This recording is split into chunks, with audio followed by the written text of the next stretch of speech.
নমস্কার বন্ধুরা। হঠাৎ করে আমাদের ফাইন্যান্স মিনিস্টার নির্মলা সীতারামন কেন বলে উঠছেন যে এটা একটা ডেঞ্জারাস পদক্ষেপ, ইটস ভেরি ডেঞ্জারাস। কেন বলছেন? অ্যাকচুয়ালি ব্যাপারটা কিছুটা এরকম যে তামিলনাড়ু স্টেটে 2025-26 বাজেট পেশ হচ্ছে। ওই বাজেটে তামিলনাড়ুর chief minister M K Stalin নামের মধ্যেই কাম আছে। এম কে স্টালিন, ইনি স্টালিন হচ্ছে একটা লেফটেস্ট বিচারধারা। হুম যে তোমার রাশিয়ার যে সোভিয়েত ইউনিয়নে যে জোসেফ স্ট্যালিন ছিল, হুম জোসেফ থেকে স্টালিনটা নেওয়া এম কে স্টালিন। যাই হোক, এম কে স্টালিন মানে তামিলনাড়ুর চিফ মিনিস্টার, ইনি কী করছেন, 2025-26 সালের যে বাজেট আছে তামিলনাড়ুর, ওই বাজেটে রুপির সাইনটা আছে, রুপির যে সিম্বলটা আছে, রুপির সিম্বলটাকে চেঞ্জ করে দিয়ে উনি এনার দ্রাবিডিয়ান ভাষায় রূপাই একটা সিম্বল আলাদা করে জুড়ে দিয়েছে। মানে এটা এমন নয় যে মুখে বলেছে, ইনি অফিসিয়ালি ওটাকে ক্রিয়েটও করে দিয়েছে। রুপি আমাদের যে বর্তমানে যে রুপি সাইনটা, রুপি সিম্বলটা আছে, ওটাকে মুছে দিয়ে রিমুভ করে দিয়ে ইনি না রূপাই মানে দ্রাবিডিয়ান ভাষায় যে রূপাই সিম্বলটা আছে ওটাকে অ্যাড করে দিয়েছে। যখন উনি ওইটা অফিসিয়ালি অ্যাড করে দিয়েছে, ইনার এই অফিসিয়ালি অ্যাড করা দেখে আমাদের যে ফাইন্যান্স মিনিস্টার নির্মলা সীতারামন, ইনি এই পদক্ষেপটাকে একটা ডেঞ্জারাস পদক্ষেপ হিসাবে চিহ্নিত করেছে, যে ইটস ভেরি ডেঞ্জারাস। এবার ব্যাপার হচ্ছে যে রূপায় হঠাৎ করে এম কে স্টালিন এটাকে রুপি সিম্বল চেঞ্জ করে রূপাই সিম্বল কেন দিতে গেলে? দেখুন, এই যে রুপি সিম্বলটা, এটা কিন্তু আজকের আর কালকের না।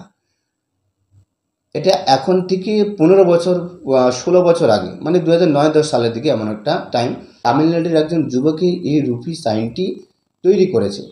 আর এটার সাথে কোনো হিন্দি ভাষার সম্পর্কও নেই, এটা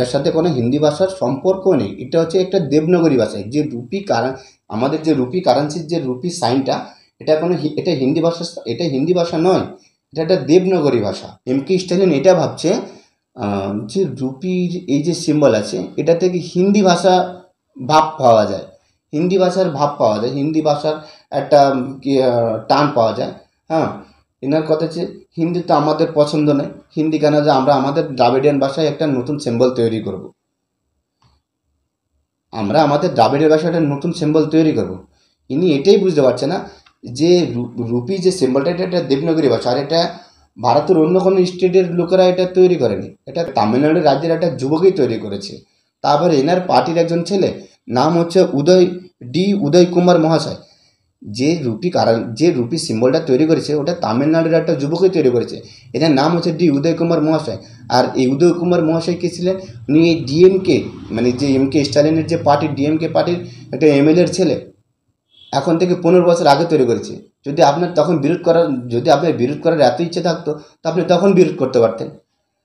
15 বছর পরে এসে আপনি বলছেন যে এই সিম্বল আমরা ব্যবহার করবো না, আমরা রূপাই সিম্বল ব্যবহার করবো, যেটা আমাদের দ্রাবিডিয়ান ভাষাকে বোঝাচ্ছে। একটা কারেন্সি, এটা পুরো দেশ মেনে নিয়েছে, দেশের বাইরে পুরো পৃথিবীর প্রত্যেকটা দেশ মেনে নিয়েছে। আর ওটা হিন্দি ভাষাও নয়, এটা হচ্ছে একটা দেবনাগরী ভাষা। আপনি সেটাকে হিন্দি বলে রিমুভ করে দিচ্ছেন। নতুন বাজারে আপনি বেশ করছেন যে দ্রাবিডিয়ান সিম্বল হবে, রুপির পরিবর্তে রূপাই হবে, দ্রাবিডিয়ান ভাষা, তামিল ভাষা। আজকে আপনি কারেন্সি থেকে রুপি সিম্বল পাল্টে দিচ্ছেন, পরশু আপনি বলবেন যে আমাদের এখানে আমার নিজস্ব প্রেসিডেন্ট দরকার। তো এটা একটা সেসিজনিস্ট ছাড়া আর কি?